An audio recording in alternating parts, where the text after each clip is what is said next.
tenemos 15, 20 años de estar tocándolo y apenas estamos teniendo unas pocas respuestas en relación a lo que sería la neurociencia, la neurobiología de las emociones y la neurobiología de lo que sería la inteligencia social. Entonces, quisiera darle la palabra al doctor Morgado para que él nos introduzca en el tema y posteriormente yo le voy a hacer un montón de preguntas que realmente me inquietan y que realmente me inquieta porque no tengo una respuesta clara acerca de ese tema que él ha trabajado en el laboratorio de manera experimental y para los cuales en la parte ya de la interacción humana no tenemos unas respuestas claras desde la perspectiva de la neurología. Ignacio, te cedo la palabra. Pues muy buenas tardes. Quiero darle las gracias por su asistencia a este acto, igual que quiero dar las gracias también al festival, a Hey Explora, que ha tenido la amabilidad, la deferencia de invitarme, y también pues a este magnífico museo de la ciencia en el que estamos aquí esta tarde, el Parque Explora, que ya veo que es toda una institución en Medellín y en Colombia. Y como no podía ser de otra manera, quiero dar también las gracias al doctor David Pineda, con el que me vengo relacionando, como él muy bien ha dicho, desde hace mucho tiempo. Compartimos actividades científicas, compartimos una maestría donde tenemos estudiantes de toda América y también de España y de Europa, y para mí pues ha sido siempre un placer trabajar con él y compartir, digamos, esa dualidad de la ciencia básica con la ciencia aplicada que él practica. Esa unión hoy día es absolutamente necesaria para poder avanzar en lo que más nos preocupa, que es en el desarrollo de técnicas terapéuticas, de tratamientos para curar las enfermedades neurodegenerativas, las enfermedades mentales. Pero muchas de esas enfermedades tienen que ver con alteraciones de la inteligencia y de las emociones. Y por eso estamos aquí hoy para hablar de ello. Y me complace extraordinariamente saber que no solo ustedes los que están en esta sala, sino los que están también en las otras salas y nos están viendo en una pantalla, pues también se han interesado por estos temas que son pues importantes no solo para la ciencia en general, sino para la vida de cada uno de nosotros. Hablar de la inteligencia es hablar de un tema que es motivo siempre de preocupación para uno mismo, cuando nos dicen que tenemos o no tenemos inteligencia, motivo para los padres cuando piensan que sus hijos tienen o no tienen inteligencia, motivo para los educadores cuando piensan que si tienen o no tienen alumnos con mucha o con poca inteligencia y cuál es el papel de ellos, de los maestros, de los educadores, para intentar, digamos, trabajar con alumnos que puedan tener más o menos inteligencia. Pues bien, a mí me gustaría sobre todo que ustedes salieran hoy de esta charla nuestra del profesor Pineda y yo con una idea muy precisa de lo que es la inteligencia. Y sobre todo, lo primero que les voy a decir no es lo que es la inteligencia, sino le voy a decir lo que no es la inteligencia. Miren, la inteligencia no es una capacidad o una propiedad objetiva de las personas, como pueda serlo la talla o el peso. Cuando decimos que una persona pesa pues 60 kilos o que mide 1,70 m, pues sabemos que muy probablemente es así, porque se habrá medido de alguna forma y muchas medidas que hiciéramos darían ese mismo resultado. Pero cuando hablamos de inteligencia ya no estamos hablando de una capacidad o de una propiedad objetiva de las personas. Estamos hablando de una capacidad o de una propiedad subjetiva. Es decir, inteligencia es lo que el que la mide dice que es. Es decir, la inteligencia es algo que depende del criterio del observador, de quien la evalúa, de quien la mide. Y por tanto es muy diferente decir que inteligencia es razonar y solucionar problemas matemáticos con acierto y rapidez, que decir que inteligencia es ser capaz de relacionarse con tus compañeros creando apego y cooperación y evitando conflictos. Si decimos lo primero, pues una persona inteligente es la que realiza rápidamente los problemas matemáticas y no se equivoca en la solución. Si decimos lo segundo, una persona inteligente es la que sabe llevarse muy bien con su familia, con sus compañeros, con sus amigos, creando una buena relación.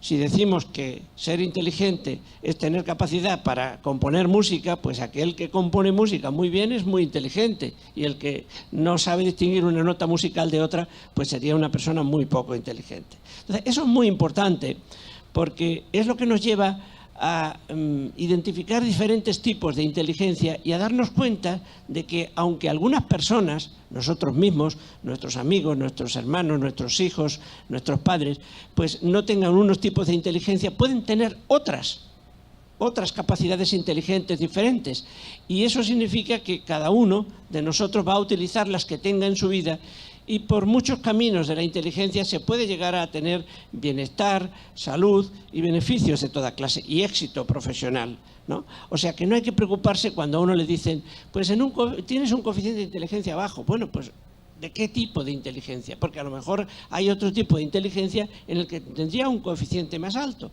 Y esto ha sido grave muchas veces en la educación, porque se le ha asignado a los chicos un coeficiente, un número que a lo mejor no es muy alto, y ya parece que eso es una especie de etiqueta identificativa que no te la va a quitar nadie de encima y que te califica ya para el éxito o no éxito que vas a tener en tu vida. Pues no.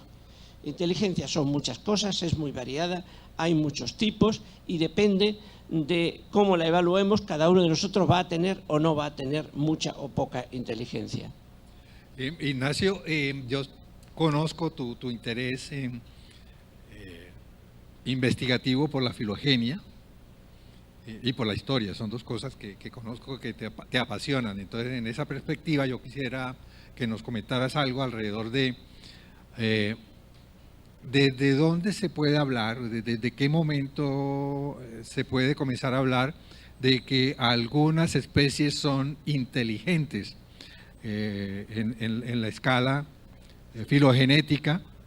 ¿Qué especies son inteligentes? ¿Qué animales son inteligentes?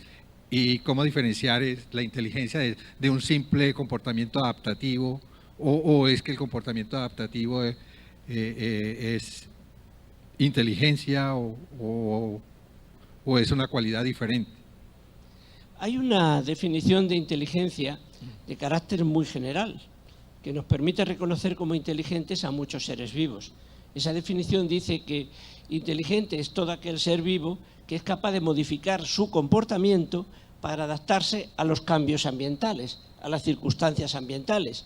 Si un reptil es capaz de moverse cuando el sol deja de tocarle para ir a otro lugar donde hay sol y allí va a obtener la temperatura que necesita su cuerpo, pues ese es un animal que es capaz de modificar su comportamiento cuando cambia el ambiente para conseguir beneficio y adaptarse a ese cambio.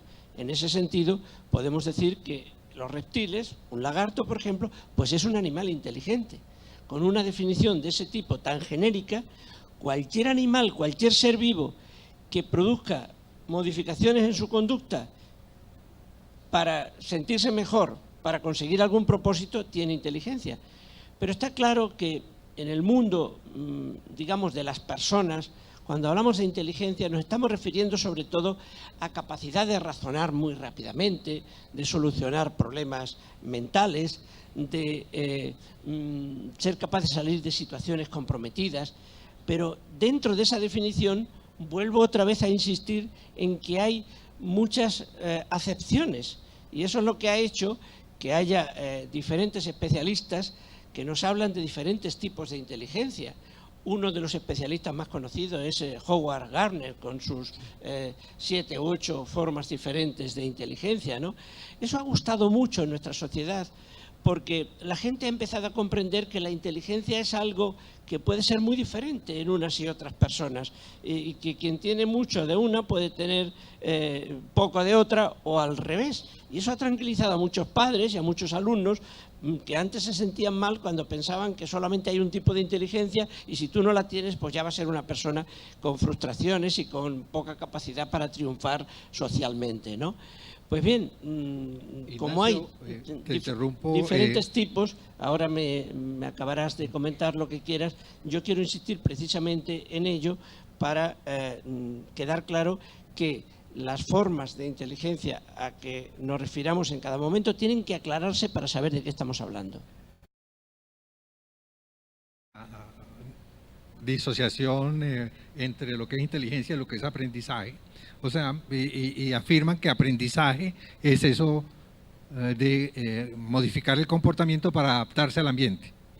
Y que el comportamiento inteligente, además de tener el aprendizaje, tiene la posibilidad de que el organismo puede modificar el ambiente para vivir mejor. Y entonces plantean que posiblemente las primeras especies que son capaces de hacer eso son las aves. Que incluso que hay algunas aves que son más inteligentes que otras, por ejemplo las palomas. Y ponen ejemplos de palomas mensajeras que pueden resolver problemas que permiten modificar el ambiente para vivir mejor. ¿Es eso? ¿Hay experimentos que puedan probar eso? Sí, sí. Las dos clases de animales más inteligentes que hay en la naturaleza son las aves y los mamíferos.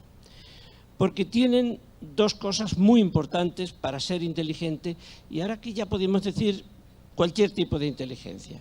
Y esas dos cosas son, primero, un desarrollo muy importante de esa parte del cerebro que nos hace inteligente por encima de las demás, que es la corteza cerebral. Las aves tienen mucha corteza cerebral, los mamíferos tenemos mucha corteza cerebral. Eso es muy importante para ser inteligentes.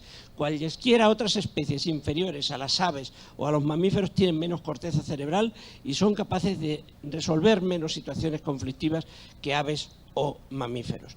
Pero la otra gran cualidad que tienen aves y mamíferos para ser inteligentes es la homeotermia.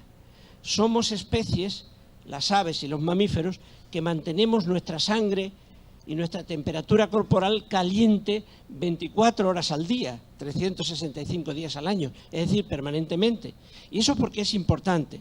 Pues eso nos lleva al aprendizaje y a la memoria, que el profesor Pineda estaba ahora relacionando muy bien con la inteligencia. Y es que para aprender, para recordar, el cerebro tiene que producir una serie de actividades fisiológicas muy importantes que requieren que haya una determinada temperatura corporal. Muchas reacciones químicas de las que tienen lugar en las neuronas no se dan si el cuerpo no tiene una determinada temperatura. Y por tanto, en las especies que mantenemos la temperatura, digamos, elevada durante las 24 horas al día, tenemos más capacidad de aprender que las que no tienen esa temperatura. Y hay algo más. El aprendizaje no es algo que tenga lugar de manera instantánea en el momento en que recibimos la información. El aprendizaje y la formación de la memoria es un proceso lento. Cuando empezamos a aprender, adquirimos la información. El cerebro empieza a establecer una serie de conexiones entre las neuronas y de reacciones químicas y fisiológicas en general. Pero esas reacciones continúan después de haber aprendido y la memoria se va estabilizando a lo largo de las horas, de los días, incluso a veces de las semanas. Y para que ese proceso continúe, para que, por ejemplo, por la noche, cuando dormimos durante el sueño, se sigan estabilizando los cambios que ha originado el aprendizaje durante el día y se forme la memoria, es necesario que se mantenga una temperatura corporal también durante la noche, es decir, durante todo el día en definitiva. Si fuéramos animales no homeotermos, que no mantuviéramos la temperatura de nuestro cuerpo todo el tiempo, ocurriría que en el momento de aprender, si realmente nuestro cuerpo tiene temperatura, empezarían unos procesos fisiológicos, pero esos procesos fisiológicos desaparecerían en cuanto que nuestro cuerpo se enfriara y ya no tuviéramos esa temperatura. Por lo tanto, la temperatura y el desarrollo de la corteza cerebral y, por tanto, el incremento del número de neuronas es lo que hace que las aves y los humanos mamíferos seamos los seres más inteligentes que hay en nuestro planeta, considerando la inteligencia ya como esa capacidad superior de resolver problemas y situaciones conflictivas.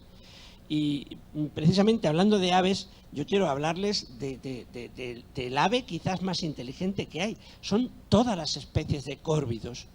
Todas las especies de córvidos tienen una inteligencia impresionante. Hay una serie de videos, ustedes pueden buscarlo en internet, de los córvidos y de verdad van a quedar, si no los han visto nunca, van a quedar alucinados de lo inteligentes que son. Hay uno de ellos que demuestra que cuando el pescador en un pozo hecho en el hielo deja allí su hilo de pescar y su anzuelo para volver más tarde a ver si ha picado algún pez, antes de que llegue el pescador, ya llega el cuervo, agarra con su pico el hilo, tira de él, lo aguanta con una pata, vuelve a tirar otra vez con el pico, lo vuelve a aguantar con la pata y así va tirando del hilo hasta que sale el pez y se lo come. Y cuando llega el pescador se pregunta que quién se ha comido este pez. Y lo último que llega a imaginar es que ha sido un cuervo que está observándolo y cada vez que va a pescar dice, este señor va a pescar, pero va a pescar para mí, no para él.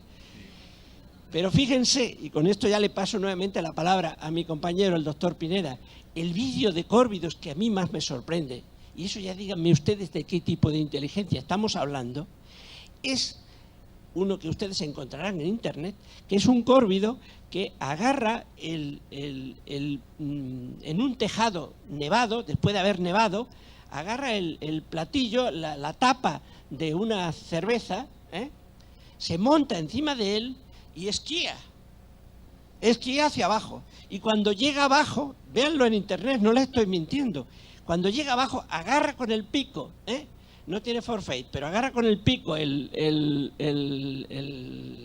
tapón de la cerveza y lo vuelve a llevar a la cumbre del tejado para volverse nuevamente a montar y vuelve otra vez a esquiar hacia abajo. Eso ya no es por necesidad, eso es por placer, eso es por gusto. Y cuando un cerebro tiene también ya la capacidad incluso de buscar el placer por pura diversión, es que realmente estamos hablando de cerebros muy inteligentes.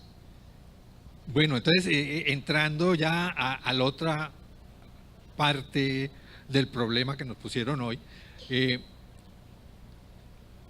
viene el asunto de las emociones y esa, digamos, contradicción que desde siempre en la psicología o esa oposición que siempre se ha planteado en la psicología en relación con el razonamiento que intuitivamente nos llevaría a hablar más de la inteligencia versus las emociones.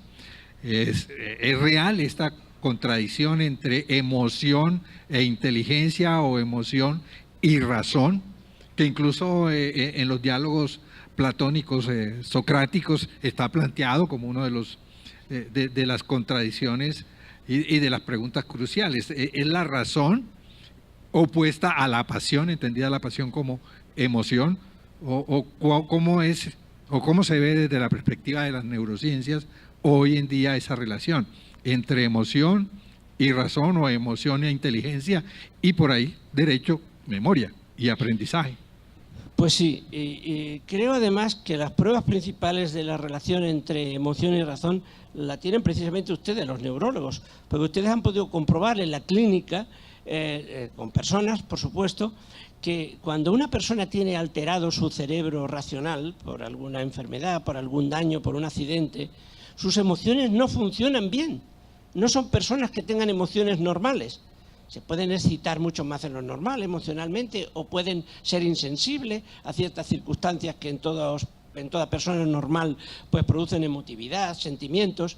Y al revés, cuando una persona tiene algún daño en el cerebro emocional, se ha comprobado que tampoco es una persona que razone bien. Es una persona que tiene dificultades, por ejemplo, para tomar decisiones acertadas, decisiones que le ayuden, y toma repetidamente decisiones erróneas, tropieza, son personas que tropiezan muchas veces en la misma piedra. Por tanto, la relación emoción-razón la tenemos sobre todo confirmada en personas y en el ambiente clínico. Hoy día, además, los neurocientíficos hemos podido descubrir poco a poco los circuitos del cerebro que hacen posible la emoción, las emociones. Sabemos, por ejemplo, que hay una estructura en el cerebro muy popular, la amígdala, que es tiene la forma de un pequeño huevecillo, como si fuera un huevecillo de codorniz, que está en el interior de nuestro cerebro, en la parte lateral, temporal. Tenemos una amígdala a la derecha, otra a la izquierda.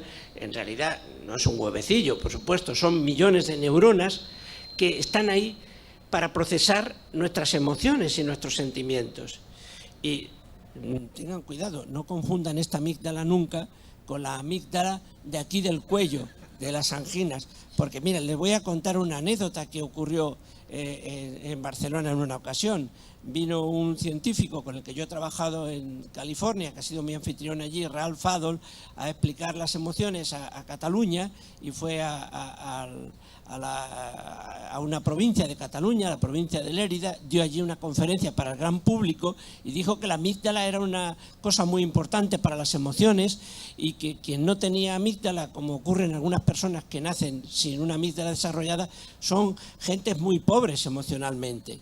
Y entonces al día siguiente me llamó a mí una señora de allí, que había estado en la conferencia o que había oído por la radio, no recuerdo bien los comentarios de este científico de California, y me dijo: profesor Morgado, estoy realmente confundida, porque me han dicho o he oído por la radio que el profesor Adolf ha dicho que las personas que no tienen amígdala pues tampoco tienen emociones, ni positivas ni negativas. Y resulta que a mi hijo le extirpamos las dos amígdalas hace ya algún tiempo y me vino a decir algo así: y de emociones todas las que usted quiera, porque más bien es una persona sin vergüenza, me dijo.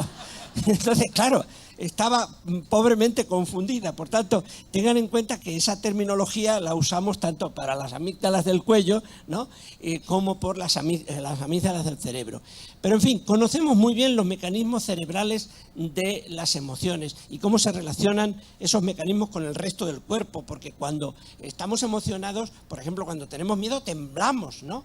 Entonces sabemos que precisamente es la amígdala conectada con otras partes del cerebro la que hace que temblemos cuando tenemos miedo, ¿no? Y por otro lado conocemos muy bien también los mecanismos racionales, cómo pensamos, cómo razonamos. Esos mecanismos radican sobre todo en la parte frontal del cerebro, en esa parte más desarrollada del cerebro, sobre todo en las personas, porque en muchos animales, ningún animal inferior a nosotros, esa parte anterior del cerebro se ha desarrollado tanto, y es verdaderamente la parte que nos convierte en seres humanos, porque es la parte de la racionalidad, de la toma de decisiones, de la resolución de problemas, pero conectada tremendamente con el cerebro emocional. Están conectadas las dos partes.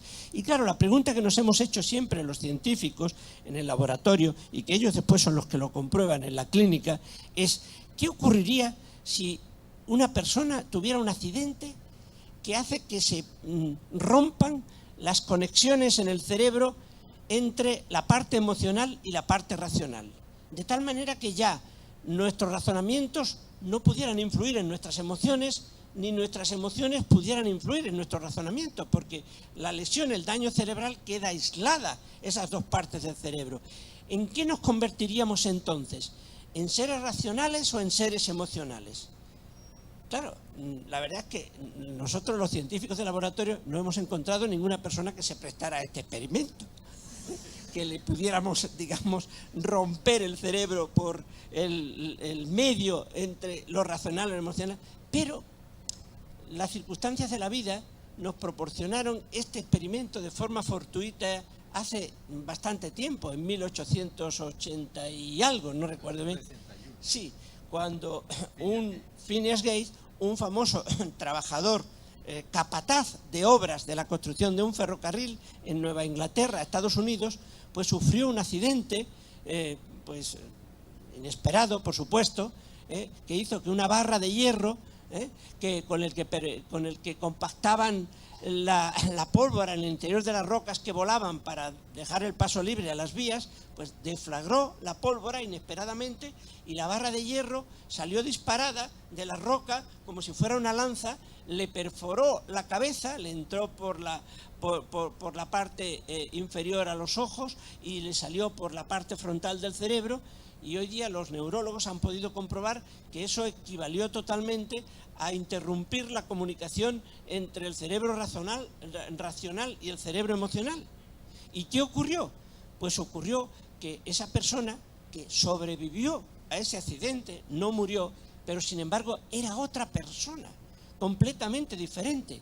Era una persona que ya no era capaz de controlar sus impulsos emocionales, utilizando la razón. Era una persona que gritaba, tenía conductas anormales, exigentes, incluso obscenas. Era verdaderamente otra persona, al menos eso dijo su esposa, pues que lo abandonó, porque decía, este no es el hombre con el que yo estaba casado. Un hombre que ya a partir de entonces vivió dominado por sus emociones, por sus impulsos. Y eso nos demuestra que en la vida cotidiana, si quedaran desconectadas nuestras emociones de nuestros razonamientos, nos convertiríamos en seres mucho más emocionales, mucho más parecidos a un animal que a un ser superior, que a una persona. Fue un experimento, digamos, fortuito, que nos proporcionó la ocasión de ver que incluso, aun teniendo la capacidad de razonar para dominar nuestra conducta, la emoción tiene una fuerza extraordinaria y si no somos capaces de controlarla de alguna manera, se va a imponer siempre en nuestra vida. De eso, si queréis, hablamos un poco más adelante al hilo de las preguntas que podamos hacernos con el doctor Pineda. No, es que podremos enganchar enseguida la pregunta que sigue, o sea, listo, el cerebro humano construye las emociones igual que el cerebro de un mamífero inferior, pero además tiene la posibilidad a través de estas estructuras del lóbulo frontal, de la parte anterior del cerebro, que está más desarrollada en los primates y muchísimo más desarrollada en este primate que se llama Homo sapiens, que nos permite controlar, tener un control desde la parte superior de la razón sobre las emociones. Pero para ir construyendo el rompecabezas, ¿qué pasa? ¿Cómo hace el cerebro para tener conciencia de esa emoción? Que es claro que las otras especies no tienen esa conciencia de estar emocionado de una u otra manera, e incluso de ser capaz de darle una valencia, o sea, un valor a esa emoción y decir esta emoción, obviamente después de pasar la emoción, porque durante la emoción probablemente eso no ocurre, de decir esta emoción es positiva, esta emoción es negativa, o esta emoción es de gran intensidad o esta emoción es de baja intensidad. ¿Cómo hace el cerebro humano, o si existe otras especies que son capaces de hacer eso, de darle un valor a las emociones y tener conciencia de que se está emocionado? Sí, los animales con los que nos relacionamos tienen conciencia. Un perro tiene conciencia, se da cuenta de lo que pasa. Es un mamífero. Las aves tienen conciencia. El ejemplo que poníamos anteriormente. Esa conciencia, como muy bien expresa mi compañero, pues le da valor a el razonamiento que tenemos. Si un razonamiento origina una emoción, cuanto más fuerte sea la emoción que origina un razonamiento, pues más valencia le estamos dando a ese razonamiento. Claro, esa conexión emoción-razón desaparece en el caso de Phineas Gage, o desaparece muchas veces en la vida cotidiana cuando estamos sometidos a un estrés fuerte, a una tensión fuerte porque algo nos ofende, un insulto, una provocación de alguien. En esos momentos nos puede ocurrir a todos que aunque no nos penetre una barra de hierro por la cara y nos rompa las conexiones entre el cerebro emocional y racional, sí que puede quedar desconectado funcionalmente el cerebro emocional del racional. Es decir, en nuestra vida cotidiana se producen también desconexiones funcionales y es ese momento en el que reaccionamos a golpe de impulsos emocionales, cuando alguien nos ofende, pues no nos paramos a razonar sobre esa ofensa, actúa nuestro cerebro emocional, que es muy rápido, y nosotros también entonces insultamos, agredimos o nos propasamos incluso agrediendo físicamente a quien nos acaba de insultar. Después nos damos cuenta que más tarde, cuando razonamos que el insulto, la ofensa no era para tanto, y nos tenemos que arrepentir de habernos comportado de una forma exagerada. ¿Y cuál es aquí el problema? ¿Cuál es aquí el problema? Pues el problema es muy sencillo. Ante la pregunta ¿quién puede más, la emoción o la razón?, siempre tendría que ser más poderosa la razón, porque es un proceso cerebral superior que se ha originado por encima de los demás procesos cerebrales. Pero es que la razón tiene un hándicap, tiene un talón de Aquiles, tiene un inconveniente que no lo tiene la emoción. Y es que la razón necesita tiempo para imponerse y normalmente no se lo damos. Supongo que ustedes aquí en Colombia tienen el mismo dicho que tenemos en España de antes de reaccionar cuenta hasta 10. Probablemente bastaría con que contáramos hasta 5 para dejar de hacer muchas de las cosas que hacemos en nuestra vida y de las que después nos tenemos que arrepentir. Y si somos capaces, que casi nunca lo somos, pedir perdón. Pero eso ya es más difícil. Pues no somos muy propensos a pedir perdón cuando nos equivocamos los seres humanos, ¿no?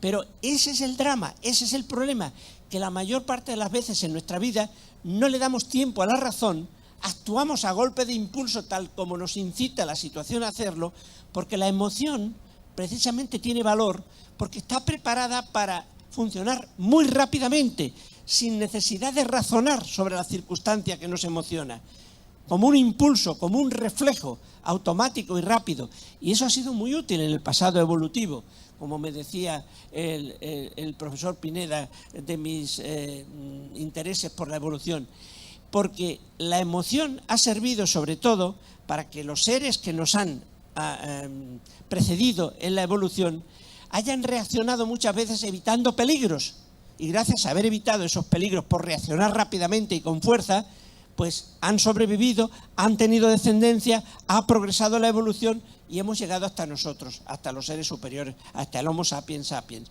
Que bueno, somos sapiens muchas veces, pero otras muchas veces cuando dejamos que nos dominen nuestros impulsos emocionales, pues no somos tan sapiens. Bueno, ¿y cómo hace ese mismo cerebro que ya se representó en la emoción, tiene conciencia de esa emoción, le permite saber que esa emoción o esa reacción corporal que se genera en la amígdala, que se controla en el lóbulo frontal y que se representa ya en el cerebro, es de la misma persona, es del yo? ¿Cómo hace ese cerebro para, bueno, y permite diferenciarlo del entorno? O sea, de que esa emoción no pertenece, o esa reacción no pertenece al ambiente, sino que pertenece al yo. Ahora, ¿cómo hace el cerebro para representarse eso mismo, pero en el otro, en los demás, para llegar a una construcción de lo social? Claro, eso nos lleva a un terreno que es el siguiente, ¿no?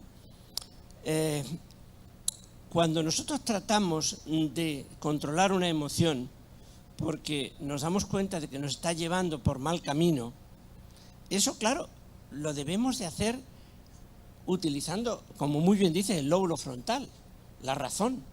Pero es que no es nada fácil. No es nada fácil con la razón controlar las emociones.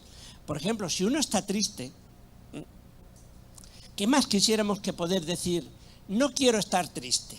Mi lóbulo frontal me dice, voy a dejar de estar triste. Eso sería fantástico, ¿no? Y la inversa también. Voy a ponerme alegre y feliz. Así, racionalmente controlar mis emociones y hacerlo. No funcionamos así. No estamos hechos de esa pasta. Sin embargo, la razón es quien más puede cambiar las emociones. ¿Y cómo lo debe de hacer? Solo hay una forma. Generando nuevas emociones que sean incompatibles con la que queremos eliminar. Y eso significa que hasta que no creemos una nueva emoción, no podemos desterrar la que no nos gusta. Y para eso se utiliza la razón. De hecho, eso que llamamos inteligencia emocional no es nada nuevo, no es algo que ha descubierto el señor Goldman, ni mucho menos. Eso ya lo sabían muchos hombres inteligentes desde que el hombre es hombre, ¿no? La capacidad de controlar nuestras emociones, de gestionarlas utilizando la razón, eso es la inteligencia emocional. Y miren, eso ya decía que podíamos hacerlo un personaje muy importante de la historia, hace 2000 años, el emperador romano Marco Aurelio, llamado el Sabio. ¿Ustedes vieron la película Gladiator? Seguro que sí. ¿Recuerdan que al principio de esa película hay un emperador, que es Marco Aurelio, que está en la guerra con los bárbaros y con otros pueblos, pero no le gusta la guerra? Dice que la guerra es algo malo, que hay que abolirlo, que el imperio romano tendría que pasar ya a la etapa de la paz. Pero tiene un hijo que es más belicoso que nadie, y ese es el que va a heredar el trono. Y entonces no quiere que su hijo herede ese trono porque van a continuar las guerras. Y es cuando decide que su heredero tendría que ser un general de su ejército, que es un hombre de paz. Russell Crowe, lo recuerdan de la película. Muy bien, pues ese emperador, amante de la paz, fue ya el primer gran teórico de la inteligencia emocional en nuestra historia. Escribió un libro maravilloso llamado Meditaciones del emperador romano Marco Aurelio, donde decía cosas como la siguiente. Fíjense, porque es inteligencia emocional pura. Decía, cuando algo externo te preocupe, la preocupación no está en eso mismo que te preocupa, sino en cómo tú lo ves. Tú no puedes cambiar eso que te preocupa, pero sí puedes cambiar la forma de verlo, utilizando la razón, utilizando tus pensamientos, intentando ver la cosa de otra manera. En psicología eso se llama reestructuración cognitiva. Y ya se dio cuenta el emperador que muchas veces la solución a un problema que estamos padeciendo de naturaleza emocional, a un problema que nos tiene tristes, preocupados, obsesionados, la preocupación que hablábamos hoy, ¿no? Eso uno mismo tiene muchas veces más capacidad de la que creemos para cambiarlo. Hay que darle vueltas, hay que verlo de otra manera, hay que crear una nueva emoción incompatible con la que nos preocupa. Y eso es exactamente lo que necesita una persona para tener inteligencia social, tener inteligencia emocional. Porque quien no tiene inteligencia emocional no va a tener inteligencia social. Tener inteligencia social, que es a lo que me estaba conduciendo mi colega el doctor Pineda, es tener la capacidad de relacionarse con los demás, creando apego y cooperación y evitando conflictos. Una persona que es capaz de hacer eso tiene inteligencia social. Pero si no tienes inteligencia emocional, si no tienes capacidad para entender, en principio, tus propias emociones y las emociones ajenas, no vas a ser capaz de relacionarte con los demás creando cooperación y apego. Porque al no entender las emociones de los otros, no vas a ser capaz de satisfacer sus intereses, sus motivaciones, sus deseos, y no te vas a llevar bien con los demás. Eso es algo como si uno va, por ejemplo, al especialista en un hombre no ya de la edad que tiene mi colega, sino más joven, que quiere tener mucho pelo, ¿no? Que quiere tener mucho pelo, pero ha tenido la mala suerte que tiene una enfermedad, tiene alopecia, tiene calvicie, y va a un especialista a ver si le arregla para que tenga pelo y bueno, pues pueda encontrar señoras guapas con las que relacionarse, ¿no?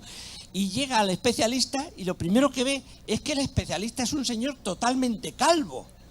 Claro, nada más verlo pierde la esperanza de que ese señor le pueda curar su calvicie. Pues eso ocurre en cuanto a la inteligencia social y la inteligencia emocional. Una persona que no tiene inteligencia emocional y que no puede con sus propios sentimientos, ¿cómo va a ser capaz de tener inteligencia social y ayudar a las demás personas o sentirse bien en sociedad y en cooperación con las demás personas? No, son dos tipos de inteligencia muy relacionadas y dos tipos de inteligencia que tienen que ver con las estructuras del cerebro que controlan como la amígdala, que controla la inteligencia emocional, y con las estructuras del cerebro, como el lóbulo frontal, que comentaba el doctor Pineda, que controlan la inteligencia, el razonamiento. Bueno, entonces eso me plantea otra pregunta, otra pregunta que tiene que ver con la manera como el cerebro, nuestro cerebro, procesa la información. Nuestro cerebro tiene dos procesadores que son independientes pero trabajan de manera mancomunada.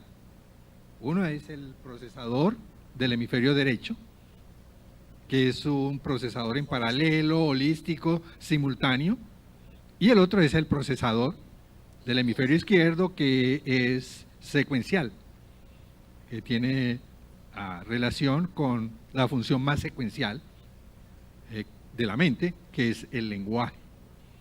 Entonces, ¿cómo sería el procesamiento emocional desde la perspectiva del hemisferio derecho y el hemisferio izquierdo, que sería mejor procesar para controlar las emociones a través del hemisferio izquierdo con el lenguaje, o cuándo sería conveniente procesar con el hemisferio derecho para tener una emocionalidad de manera simultánea y rápida? Bueno, eso me lleva, esa pregunta, interesantísima pregunta, me lleva a entrar en un tema que estoy seguro que les va a interesar a muchas personas de la sala, que es el de las diferencias de sexo en el cerebro, ¿no? Si el cerebro de las mujeres es igual o diferente al cerebro de los hombres, ¿no? Y como el doctor Pineda está hablando de hemisferio derecho y hemisferio izquierdo, yo quiero decirle a toda la audiencia que los dos hemisferios del cerebro de cualquier persona están interconectados por un manojo impresionante de fibras que se llaman el cuerpo calloso, ¿no? Y resulta que el cuerpo calloso, los neuroanatomistas han podido comprobar que es más abundante, tiene mayor volumen en las mujeres que en los hombres. De hecho, se ha llegado a decir que las mujeres tienen conectadas las dos partes del cerebro por autopistas y los hombres las tenemos conectadas por carreteras llenas de baches, ¿eh? Es lo que en alguna ocasión se ha dicho. ¿Sería esa la razón por la cual se da otro hecho comprobado? Y es que las mujeres tienen más inteligencia emocional que los hombres. ¿Sería esa la razón por la cual las mujeres tienen una vida emocional, digamos, más intensa, por término medio, hablando siempre de grupos, no de mujeres o hombres concretos, ¿no? ¿Es esa diferencia en lateralidad y esa diferencia entre el cerebro masculino y el femenino el que puede hacer que la mujer sea, digamos, más capaz de gestionar las emociones, de influir con ellas en su propia conducta que el hombre? Claro, eso tiene un inconveniente también, que los neurólogos lo conocen muy bien.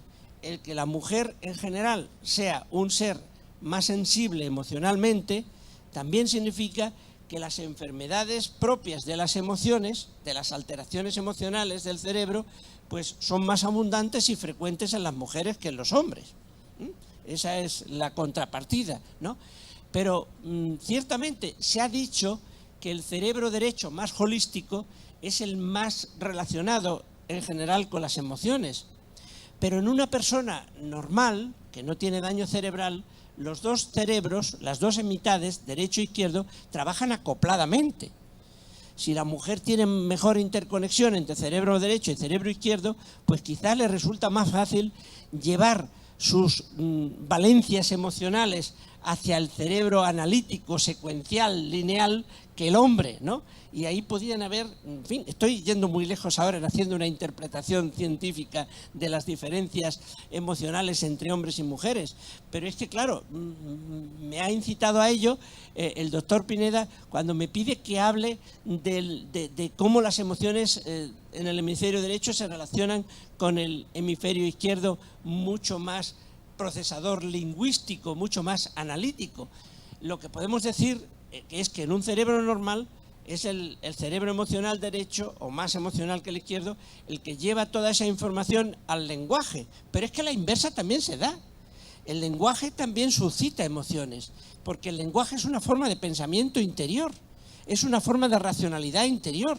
Y cuando estamos utilizando interiormente el lenguaje, que lo utilizamos para pensar y razonar, porque esa es una de las mayores capacidades que nos da el lenguaje, el de ser capaz de pensar en cosas complejas interiormente, como pensando para nosotros mismos, pues estamos también trayendo desde el hemisferio derecho todas las reacciones emocionales que nos puede producir el propio pensamiento y de esa forma dándole validez, dándole, digamos, una capacidad diferente a aquellos razonamientos lingüísticos que son más o menos capaces de producir reacciones emocionales. Pero estamos en lo de antes. Emoción y razón no hay manera de separarlos. Solamente los podemos separar en plan Phineas Gage, si hay una lesión en el cerebro, o cuando estamos sometidos a una tensión muy fuerte, emocional muy fuerte. Miren, les voy a decir un episodio de la historia. El profesor Pineda sabe que a mí la historia me interesa mucho y leo mucho cosas de historia que ustedes quizás no conocen. Seguro que todos conocen muy bien muchas cosas relativas al naufragio del Titanic. Un naufragio que ocurrió porque el Titanic chocó con un iceberg, murieron 1000 y pico de personas, pero recordarán porque hay como 10 o 12 películas de ese naufragio. Una de ellas, pues esa de Leonardo DiCaprio y tal, que las chicas jóvenes pues lo recordarán muy bien, bueno, las chicas jóvenes, las mayores también, recordarán muy bien esa película y cómo ocurrió, ¿no?, todo lo relativo al salvamento. Y recordarán que fue un salvamento que se organizó bastante bien. Se organizó bastante bien porque primero fueron a los botes salvavidas los niños, los enfermos, los ancianos, y después ya pues las mujeres y por último los hombres más fuertes y tal. Incluso sabemos que el salvamento se organizó por clases sociales. Es decir, hubo mucho sentido común, mucha razón en el salvamento, en la gestión del naufragio del Titanic. Pues bien, eso es muy conocido, pero lo que es mucho menos conocido es que 3 años después, en el Atlántico, también hubo otro naufragio impresionante, el del Lusitania, otro buque muy parecido al Titanic, en el que también murieron 1000 y pico de personas. Pero aquí la causa del naufragio no fue chocar con un iceberg, fue un torpedo alemán que lo hundió, porque estábamos en la Primera Guerra Mundial, esto era 1915. Bueno, pues fíjense, resulta que el salvamento en el naufragio del Lusitania fue organizado de manera completamente diferente al Titanic. Allí no hubo ningún tipo de orden ni concierto. Allí nada de primero los débiles y después los fuertes a los botes salvavidas, no.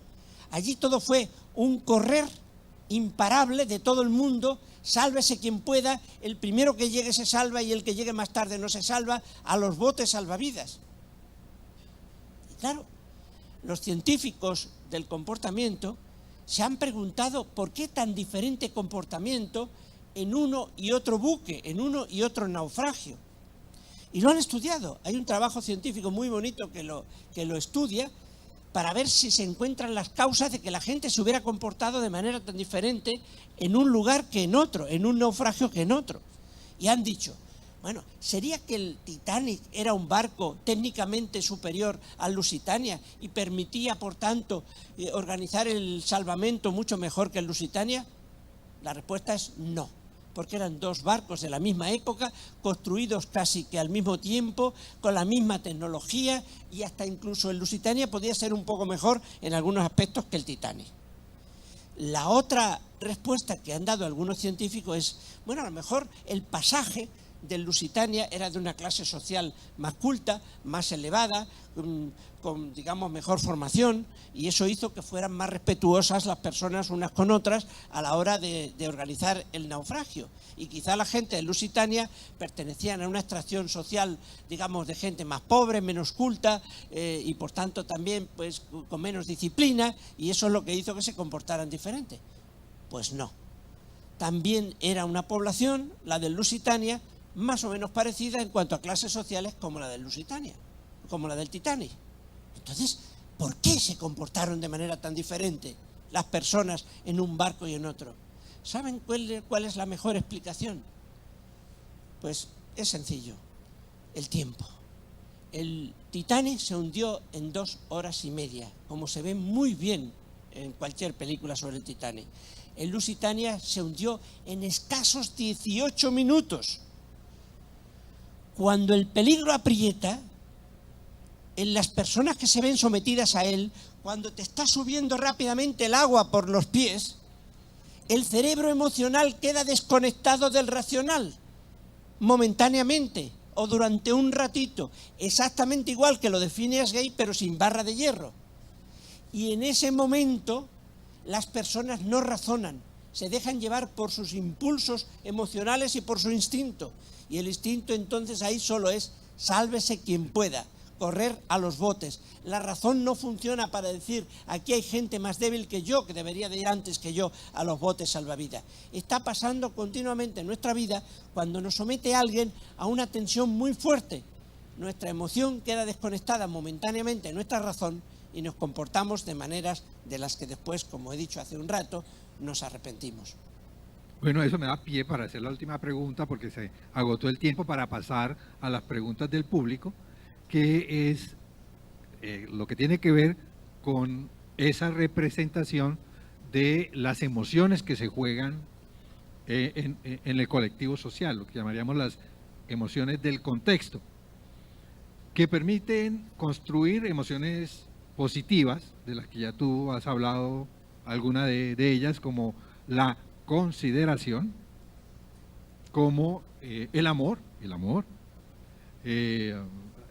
la solidaridad, pero también a través del mismo proceso que los psicobiólogos han llamado la simulación, que es verse reflejado emocionalmente en el otro.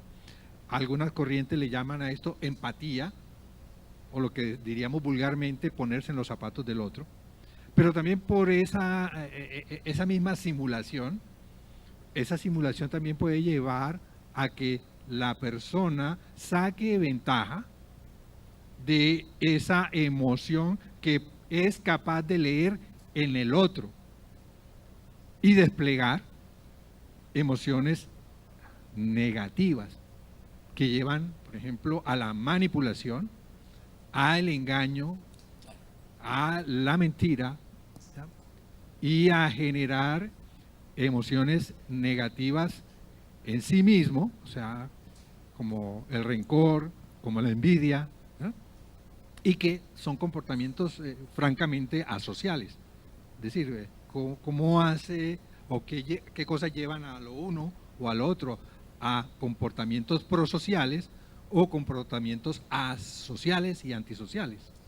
Pues ahí no tenemos más remedio que incluir la educación, el ambiente que uno ha vivido, los padres, los maestros, los educadores, el país, la situación que uno ha vivido y que le ha hecho esculpir su manera de pensar y también su manera de sentir a lo largo de la vida. Esto realmente es importante, pero ahí hay un factor que también condiciona mucho, que es el factor genético. Yo tengo una metáfora que utilizo para explicar esto, y es un cañón que puede disparar, ¿no? Yo siempre digo, las personas nacemos, cada una de nosotros, con un cañón heredado de nuestros progenitores. Ese cañón es la fuerza que van a tener nuestras emociones para expresarse en la vida. Ese cañón es de calibre diferente en unas y otras personas desde el mismísimo momento de nacer.